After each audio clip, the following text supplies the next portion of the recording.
Bienvenido, nos encontramos aquí para la penúltima clase de el tema de inorgánica metales, que ha sido dividido en dos partes. En esta primera parte vamos a ver que necesitamos los conceptos previos de tabla periódica, propiedades periódicas, a fin de ubicarnos en el tema que nos ocupa, que sea la ubicación, los metales. Enlace químico, fundamentalmente enlace miónico, covalente y metálico, las teorías que lo justifican y las propiedades que determinan este tipo de enlace. Reacciones químicas respecto a la espontaneidad y la tabla de potenciales de reducción. Vamos a abordar metales, el tema metales generalidades, métodos de obtención, procesos metalúrgicos, métodos de purificación. Bien, en la tabla periódica solamente 24 elementos son no metales, el resto son todos metales, los cuales a su vez se dividen en metales reactivos, que son los de grupo 1A y 2A, metales alcalinos y alcalinos térreos o bloque S, son reactivos debido a sus potenciales de reducción muy negativos. Los metales de transición, que son los del bloque D, y los metales de transición internos, bloque F. A su vez tenemos otro tipo de metales, que son los semimetales, que se encuentran en el grupo 3A a 7A. Bien, los metales más abundantes se van a encontrar en la litosfera, como aluminio 3, hierro 3, calcio 2, magnesio 2, sodio, potasio 1, titanio 4 más y manganeso 2 más. En el agua de mar también lo encontramos como sodio más 1, calcio más 2 y magnesio 2 más.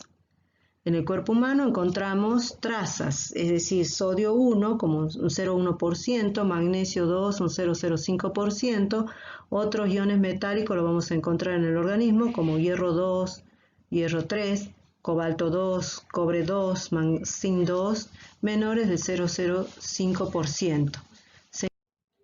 Vamos a ver qué significa traza. Traza es una cantidad muy baja de un elemento químico. Su definición va a depender del campo de la ciencia de la que se trate. De acuerdo a lo que hemos visto, entonces, los metales se pueden ser estudiados desde el punto de vista inorgánico o bioinorgánico. En estas dos primeras partes vamos a estudiar desde el punto de vista inorgánico y en la última clase vamos a hablar de las funciones bioinorgánicas de los metales. Los metales se encuentran libres o combinados. ¿De qué depende la forma en que se encuentren? Bueno, la forma de que se encuentren vamos a tener que ver la tabla de potenciales de reducción. Allí vemos que tanto el cobre 2, plata 1, mercurio 1, platino 2 y hierro 3 tienen potenciales de reducción positivos, lo cual significa que la reacción de reducción es espontánea. Por lo tanto, estos metales se van a encontrar libres en la naturaleza, es decir, con estado de oxidación cero, cobre, plata, mercurio, platino y oro. El cobre también lo vamos a encontrar con este combinado, al igual que la plata, debido a que sus potenciales positivos son muy pequeños, cercanos a cero. En cambio, el hierro, vamos a ver el hierro 2 y el níquel 2, sus potenciales de reducción son negativos, lo cual significa que su semireacción de reducción no es espontánea. Entonces, la tendencia de estos elementos es a estar oxidados. ¿Cómo van a estar? Bueno, van a estar formando compuestos, tales como óxidos, sulfuros, carbonatos, nitratos, etc. En lo que se constituyen en minerales. La tabla de minerales nos permite seleccionar elementos nativos, tenemos oro, es decir, nativo estado de oxidación cero, oro, plata, platino, tenemos hierro y cobre. Aquí se ha incluido el azufre, grafito y diamante, arsénico y antimonio, por encontrarse como minerales. Dentro de las formas de sulfuro vamos a encontrar la pirita, que es el sulfuro ferroso, la blenda, sulfuro de zinc, cuprita, sulfuro cuproso, la calcopirita, que es un sulfuro doble de cobre y hierro, la galena, sulfuro de plomo 2, cinabrio, sulfuro de mercurio 2, argentita, sulfuro de plata. También vamos a encontrar como fluoruro, fluorita, la sal gema, halita, la silvina, que es el cloruro de potasio. Como óxido encontramos el dióxido de silicio, hematita o cuarzo, dióxido de silicio, cuarzo, la hematita, que es el óxido férrico, casiterita, dióxido de estaño, pirolucita, dióxido de manganeso, rutilo, dióxido de titanio, corindón, alfa, óxido de aluminio, que es una variedad alotrópica del aluminio, cuprita, óxido de cobre 1, badellelita, que es óxido de circonio. También lo vamos a encontrar como carbonatos, magnesita, carbonato de magnesio, siderita, carbonato de hierro, calcita, carbonato de calcio. Como sulfato, baritina, sulfato de bario, anhidrita, sulfato de calcio, yeso, sulfato de calcio dihidratado, crocoíta, sulfato de plomo 2. Y fosfatos y silicatos también lo vamos a encontrar la apatita, que se encuentra como fosfato de calcio junto con flúor, cloro y oxidrilo. El talco como silicato doble de magnesio hidratado. Granate, silicato de hierro y aluminio. Topacio, silicato de hierro y aluminio. El berilo, silicato de berilio y aluminio. Para nosotros estudiar, recomiendo estudiarlos como óxidos, como halogenuros, carbonatos, sulfatos. Más fácil es acordarse el nombre del mineral y el nombre químico también. Bien, dijimos entonces que los metales se encuentran como minerales y que un mineral es toda sustancia sólida, natural, homogénea de origen inorgánico, composición química definido pero variable dentro de ciertos límites. Ahí vamos a encontrar ejemplos de cuarzo, hematita, topacio y algunos minerales de azufre que ya lo mencionamos. También tenemos piedras preciosas como turquesa, hematita, ojo de tigre, cuarzo, pirita, malaquita, obsidiana, rubí, rodocrosita, amatista y lapislázuli. Bueno, el procedimiento para obtener un metal fundamentalmente es un proceso industrial que se denomina metalurgia. Este proceso se ocupa de la obtención y purificación de los metales. Primero va a constar la obtención del mineral, en segundo la concentración de las menas, reducción del mineral a metal y por último la purificación del metal. ¿Dónde se encuentra el mineral? Bien. Para que se encuentren los minerales, lo primero que debemos determinar es que los minerales se encuentran en yacimientos, y que un yacimiento es una zona con una concentración significativa de materiales o elementos interesantes para alguna ciencia. Bien, dentro de ese yacimiento se constituyen o se encuentran las minas que pueden ser subterráneas o a cielo abierto. Así tenemos una subterránea hacia la derecha, vemos que está dentro de la montaña y a cielo abierto. Un ejemplo que nosotros tenemos en nuestro país es la mina de Bajo de la Lumbrera, en departamento Belén, Catamarca. Allí se explota cobre, oro y molibdeno. Desde 1997 a 2018 fue la explotación. Se encuentra en la provincia de Catamarca, al oeste de la cordillera de los Andes, a 2.600 metros sobre el nivel del mar. A 400 kilómetros al noroeste de San Fernando del Valle de Catamarca y a 320 kilómetros al sudoeste de San Miguel de Tucumán. Allí vemos una imagen de la mina de Bajo Lumbrera a cielo abierto. También encontramos minas de cobre, minas de oro que se encuentran dentro de la montaña. Para su extracción se construyen galerías, en las cuales se desplazan en carritos especiales, por medio de una vía. Bueno, el mineral está formado por dos partes. La parte principal, que es la que contiene el mineral, se llama mena, y las impurezas que lo acompañan se llaman ganga. Para que comprendamos esto, veamos un ejemplo donde tenemos un trozo de mineral cualquiera, en particular este es de óxido férrico, el cual es la mena o hematita, y la impureza que lo acompaña puede ser silicato o alúmina, que se denomina ganga. Entonces lo que hay que hacer de eso es concentrar la mena. Si yo tengo el mineral, tengo las proporciones de ambos los dos. Entonces, ¿qué es lo que se hace? Se tritura o muele el mineral una vez que se lo extrae de la mina. Luego vamos a concentrar la mena lo más posible, tratando de separarla de la ganga, lo más que se pueda. Para ello tenemos métodos físico-químicos como vamos a ver el método de flotación. que consiste en hacer pasar una corriente de agua en la que uno de los minerales flota y el otro no. Así separamos sulfuros, carbonatos y silicatos. Luego tenemos métodos físicos, ya vamos a explicar un poquito más esto, que consiste en la lixiviación, que es la separación entre dos sólidos en los que uno de ellos se disuelve en un líquido y el otro no. Por ejemplo, tenemos el caso del óxido de los óxidos como el óxido de zinc, óxido de aluminio, tenemos sulfuro, carbonato, silicatos o sulfato. Bien, la lixiviación convierte uno de los metales en sal soluble en un medio acuoso. También tenemos la modificación química, en el caso de los carbonatos y hidróxido, por ejemplo, de magnesio, y la separación magnética que se aplica cuando tengo la mena, que tiene el mineral como hierro o cobalto, que puede ser atraído por un imán, de la ganga que no es atraída. En los métodos químicos tenemos la digestión, el método Bayer, para la obtención de la alúmina a partir de la bauxita, y también la formación de amalgamas. La amalgama no es otra cosa que una solución homogénea entre dos sólidos, en los cuales uno de ellos es el mercurio, otro puede ser plata u oro. Veamos gráficamente esto. Esto es una celda de flotación en la industria y algunos ejemplos de flotación. Vamos a ver ejemplos de flotación. Tenemos donde tenemos la suspensión del molido, que es cómo se ha formado esa suspensión de la mena molida. Se cubre de aceite. A ver, vamos a ver. Se cubre de aceite, un agente que le permita flotar. Se hace pasar una corriente de aire a través de una suspensión agitada de los minerales en agua y aceite.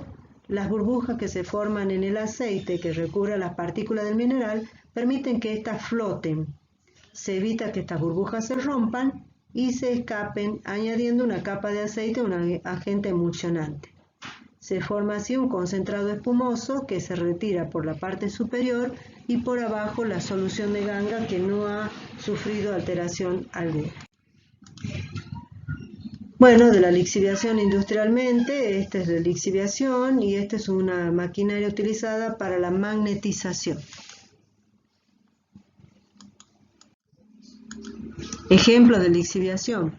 Bueno, tenemos el óxido de zinc, que es un óxido insoluble, que es tratado con ácido sulfúrico, me va a generar el sulfato de zinc, que es soluble. Y el óxido de aluminio, tratado en medio básico, me genera un complejo, el tetrahidroxoaluminato 3 de sodio, que también es soluble. De esta manera, convierto una mena insoluble en una mena soluble, en un compuesto soluble. Lo mismo pasaría con el sulfuro de zinc, en medio de ácido sulfúrico y oxígeno, me va a convertir en sulfato de zinc y en azufre y agua. El azufre se separa por decantación o filtración. Bueno, modificación química, que por ejemplo tengo una mena que contiene carbonato de calcio, la calentamos, se va a descomponer en óxido de calcio y dióxido. De esta manera modifico químicamente carbonato de calcio sólido a óxido de calcio, más sencillo para poder extraer de allí el calcio. Lo mismo sucede con el hidróxido de magnesio, que por calentamiento me genera el óxido de magnesio y agua. Bueno, ejemplo de digestión. El proceso Bayer para la obtención de aluminio se hace a partir de la bauxita, que no es otra cosa que el óxido de aluminio dihidratado. Este contiene un 30 o un 50% de aluminio y también tiene de ganga sílice y óxidos de hierro y dióxido de titanio. El proceso es el siguiente. Una vez extraído la bauxita, esta es conducida a molinos especiales donde se tritura y se obtiene la bauxita en polvo. Esa bauxita en polvo se conserva en silos especiales, del cual es extraída y pasada a otro silo donde se es tratada con soda cáustica, que no es más que hidróxido de sodio, y cal en polvo. Esto se deja durante cierto tiempo y constituye la digestión. Una vez que se ha dejado cierto tiempo, a partir de allí se ha producido el óxido de aluminio dihidratado en presencia de hidróxido de sodio, genera el tetrahidroxoaluminato 3 de sodio, que es soluble. Entonces se pasa a un decantador y allí se va a producir la filtración. El residuo sólido se separa y el complejo, el tetrahidroxoaluminato 3 de sodio, es extraído y se limpia o se lava con agua caliente y calor. Se enfría y se diluye.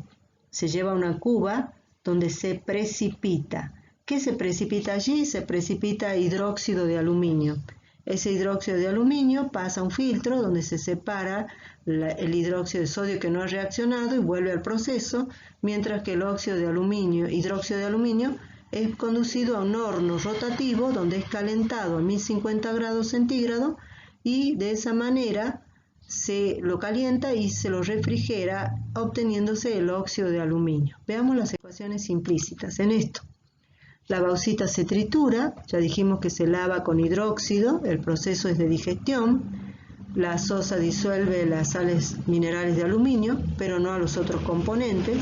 Entonces vamos a tener así, se forma el tetrahidroxoaluminato 3 de sodio, que se procede a la decantación. Los sólidos se recogen en decantador, llamados lodo rojo o barro rojo. Se trata para recuperar la sosa que no reaccionó y se recicla. La disolución del tetrahidroxoaluminato 3 de sodio, libre de impurezas, se precipita para formar el hidróxido de aluminio, que luego es calcinado, generando la alúmina, que es utilizada esta para obtener aluminio. El proceso Hall. Una vez que hemos obtenido hemos concentrado la mena, ahora debemos ver bajo qué forma se encuentra. Si se encuentra como óxido o como sulfuro, como halogenuro. Si se encuentra como óxido, tenemos los siguientes pasos. La descomposición térmica de óxidos, es decir, por ejemplo, el óxido de mercurio y el óxido de plata, pueden calentarse y descomponerse de esta manera, desprendiendo oxígeno y pudiendo recoger el mercurio y la plata. ¿Por qué es posible esto? Es posible porque tienen un delta de G de formación muy pequeño, cercano a cero, puede ser cero o también puede ser negativo o positivo. ¿Para qué les puse esto acá? Acá estamos viendo que la plata, la semirreacción de la plata es positiva, lo cual quiere decir que el estado, que la plata tiene una energía libre espontánea, de reducción espontánea. Quiere decir que se va a encontrar siempre como plata libre. Por eso es posible también, por un simple calentamiento, poder despejar o extraer el oxígeno que la contiene. Bien, reducción de óxidos por hidrógeno, níquel o cobre. Por ejemplo, el óxido de níquel tratado con hidrógeno en presencia de platino y cobre me van a generar níquel. Aquí se obtiene metal finamente dividido. Bien. Vamos a ver reducción ahora. Bueno, también tenemos el óxido de molibdeno, que tratado con hidrógeno me genera el molibdeno y el agua. Reducción de óxidos por carbono. Bueno, esto es muy importante, es un método muy utilizado cuando es posible, debido a los equilibrios termodinámicos que se producen durante este proceso de reducción. No se aplica a metales que forman carburos, por ejemplo el hierro. Así tenemos el dióxido de estaño tratado con carbono a altas temperaturas, me genera estaño y monóxido de carbono. Reducción mediante metales. Bueno, permite reducir óxidos de muy alto valor negativo de delta de G de formación. Esta condición es que el óxido que se forme debe tener un delta de energía, una variación de energía libre de formación mucho menor que el óxido del metal que se desea obtener. Estas reacciones se denominan aluminotermia o termita y es una reacción que genera demasiada energía. Es una reacción entre sólidos y se requiere para que se inicie una mecha. Los metales que pueden ser así reducidos son los óxidos de manganeso, de cromo, de bario, de hierro, titanio y vanadio. Entonces tenemos el dióxido de manganeso, pirolusita, que es tratada con aluminio, me va a generar manganeso y el óxido de aluminio. Esta es una reacción redox. El delta de G de formación del dióxido de manganeso es menos 465 y el de óxido de aluminio es menos 1582,3. Esto es mayor en valor absoluto en la energía libre de formación del óxido de aluminio que el de dióxido de manganeso. Otro ejemplo es el óxido de bario, que también tenemos allí los valores del delta de G de formación. También el óxido de la escolaíta o óxido de cromo 3, que reacciona con aluminio. Respecto de esto hay un video, lo cual les voy a colocar en la página para que lo vean, cómo se lleva a cabo esta aluminotermia. También tenemos el óxido de aluminio, de hierro tratado con aluminio, hematita. Esto se hace en el laboratorio, se coloca el óxido férrico triturado, el aluminio, y para iniciar esto se hace bajo campana, y para iniciarlo se calienta una lámina una lámina de magnesio y se deposita dentro de la cuba que contiene el óxido férrico. Se inicia la reacción y al final de la misma se observan bolitas esféricas de color metálico de hierro sólido. Bien, también la misma condición. Fíjense, en valor absoluto, el óxido de aluminio es mayor que el del óxido donde se encuentra el mineral que desea obtener. Vamos a ver, preguntamos ahora, ¿por qué la energía libre de formación del óxido de aluminio debe ser mayor en valor absoluto que el del óxido del mineral en el cual se encuentra el metal que se desea obtener? Recordemos que la variación de energía libre de una reacción es igual a la suma de la energía libre de los productos menos la sumatoria de la energía libre de los reactivos.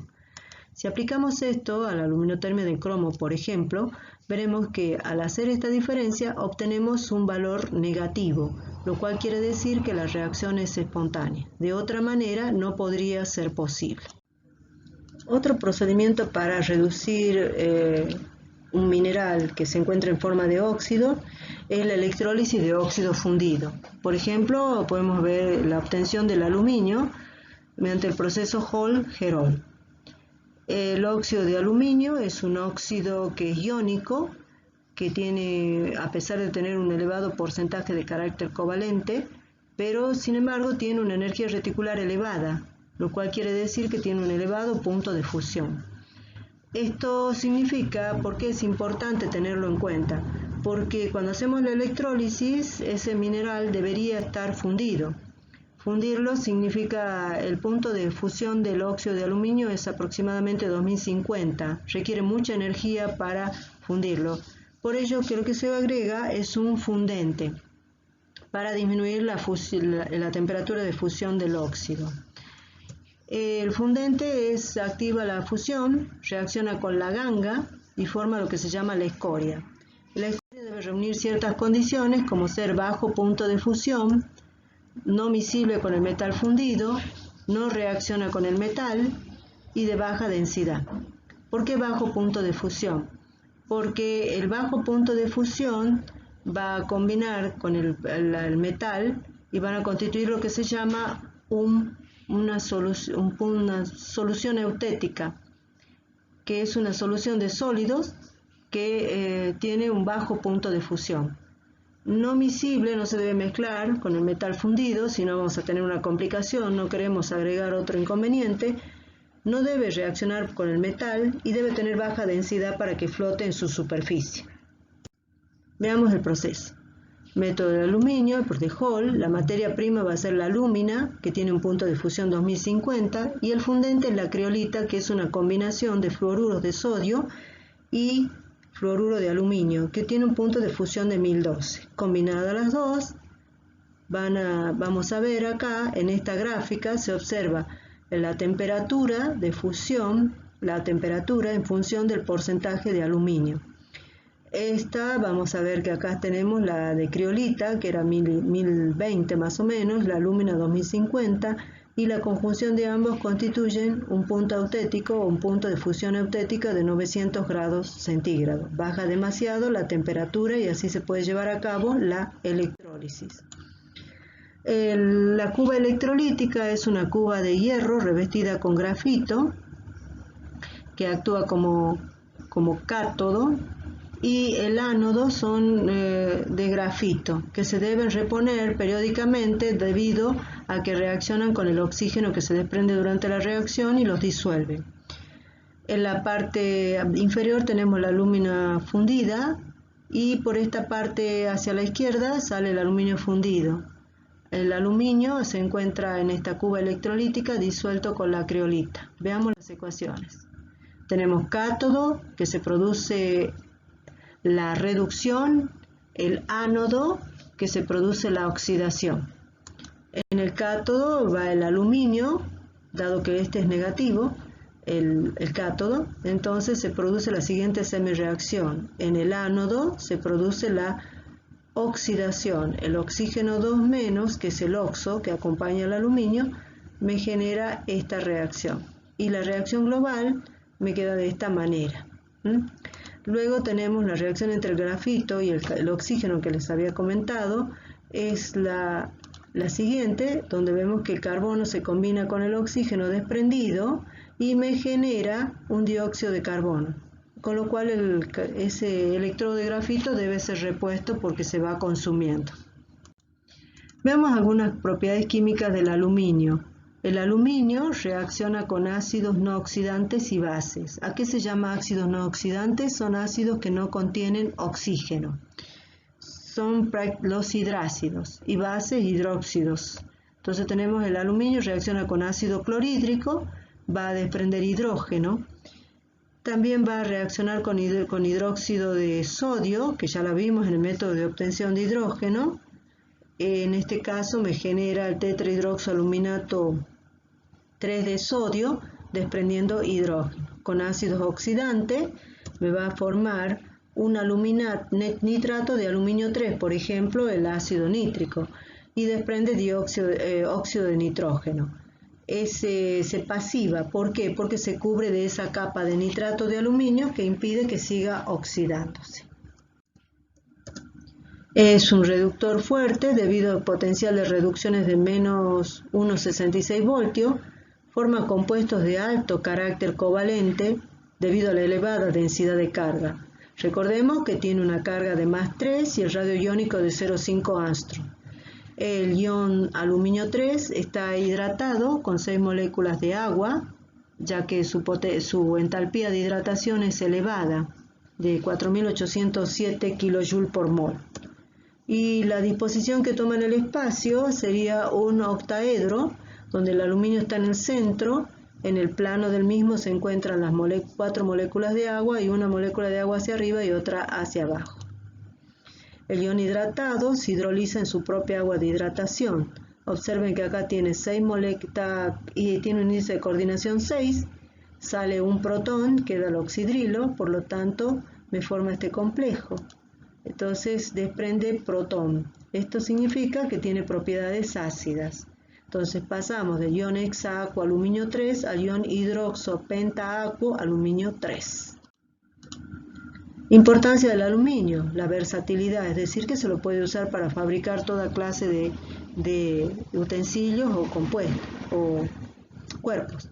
Baja densidad, alta resistencia a la torsión, muy buen conductor de la electricidad, forma aleaciones como bronce de aluminio, que tiene aluminio y cobre, silumín tiene aleación de aluminio y silicio, duraluminio tiene cobre, magnesio y manganeso. En nuestro país la producción de aluminio se inició en 1970, la planta se encuentra en Puerto Madryn, Chubut, tiene una capacidad de producción de 140.000 toneladas anuales, y en 2010 la producción fue de 460.000 toneladas por año. Reducción ahora vamos a ver cuando los minerales se encuentren formando haluros. ¿Qué son haluros? Sales en las que con halógenos o sulfuro, en particular con halógeno. El circonio y el titanio, por ejemplo, se encuentran como óxidos, los cuales son difíciles de reducir. Entonces lo que hay que hacer es convertir ese óxido en un compuesto que sea más fácil de reducir. En este caso sería convertirlos en cloruro. ello se hace y luego se procede a la reducción con metales muy reductores de grupo 1 y 2, como ser el magnesio y el sodio. Veamos un ejemplo. Por ejemplo, el dióxido de titanio tiene un delta de G de menos 0,888, el tetracloruro tiene menos 737,2. Vemos que de los dos es más estable el dióxido de titanio por tener una energía libre de formación mucho menor. Entonces eso le da estabilidad. Para ello no lo puedo reducir fácilmente o tratarlo con otras sustancias. Primero lo debo convertir en un halogenuro como tetracloruro de titanio para poder reducirlo. Lo mismo pasa, bueno, recordemos que si el delta de G de formación es mayor que 0 no es espontánea, si es menor es espontánea y si es igual a 0 está en equilibrio. Acá sería que es espontánea, esta es más espontánea, que es más estable. Lo mismo pasa, dice, cuanto más negativo es el valor de la energía libre de formación, más estable es el compuesto. Lo mismo pasa con el dióxido de circonio. Tiene una energía libre de formación muy negativa, lo cual quiere decir que es muy estable, a diferencia del tetracloruro de circonio.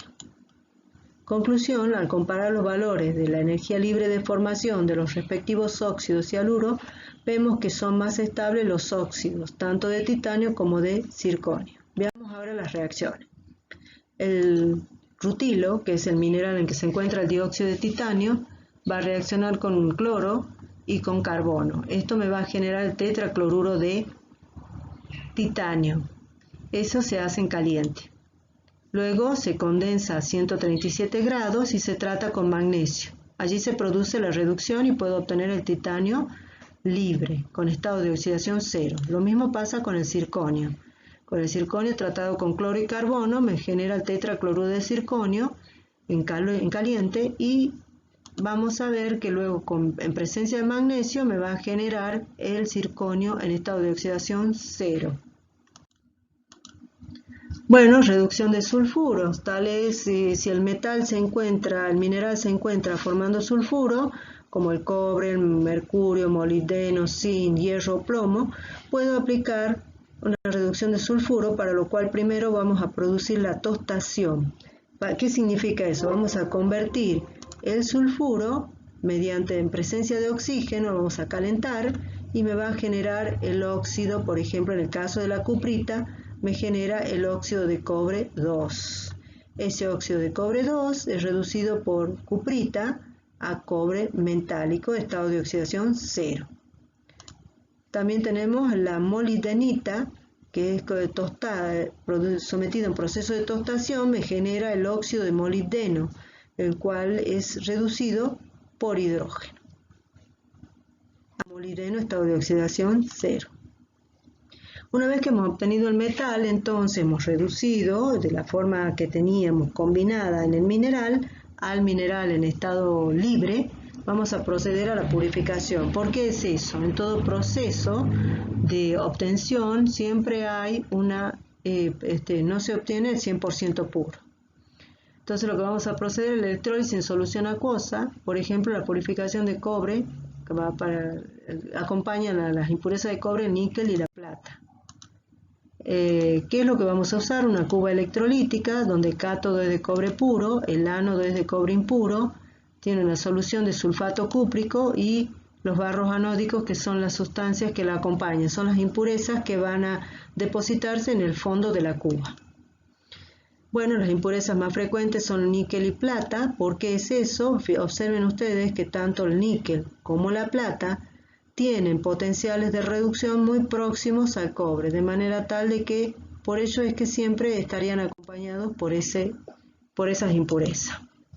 La descomposición térmica, formación y descomposición térmica de compuestos volátiles, tales llámese carbonilos y haluros. También tenemos destilación de metales de bajo punto de ebullición, son métodos para purificar. Tenemos el caso de mercurio, magnesio y zinc se pueden separar de otros metales por destilación fraccionada. ¿Por qué es esto? Porque tanto la plata, el mercurio, el zinc o el magnesio tienen distintos puntos de ebullición. Lo mismo pasaría si tuviera plata, cobre y níquel, también lo podremos separar por destilación fraccionada. La bibliografía utilizada es la que figura a continuación. Desde ya, muchas gracias. Vemos la segunda parte.